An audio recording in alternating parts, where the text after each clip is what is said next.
And would you use like Vercel's version of Neon, so Vercel Postgres, or just directly on Neon itself? Actually, they're grandfathering that in, right? As I understood, they are actually removing their own offering and Oh, making that I missed Neon that. integration for Vercel. So and the same goes for, I think, the key value store was Upstage, when I get that right. Like under the hood, everything from Vercel was always a different, like an external service. Yeah, They just called it like that, and I right. think now they are just they are migrating that into integration. So you can, when you create a Postgres from Vercel, you are directly creating something inside inside Neon.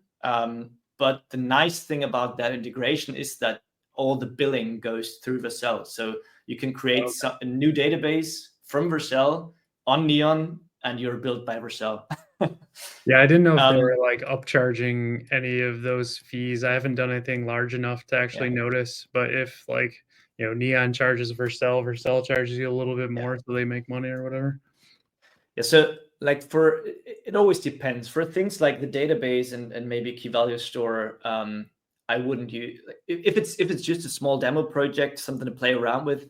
I don't mind using using Vercel's integrated service or whatever you're using. It like other cloud providers have their own small integration or abstraction of on some other servers.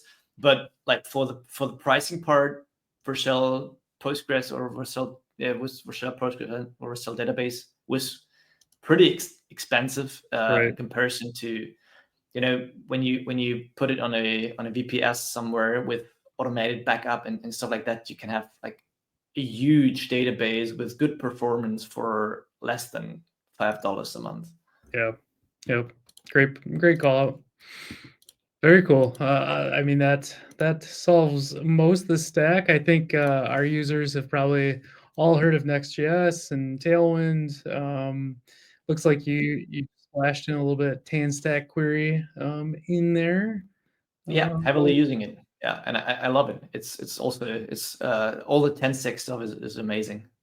this is an awesome stack. I mean, this is what I use today for the most part, but not in a nice starter that's like built out. I usually have to go into V0 and start churning out pages manually.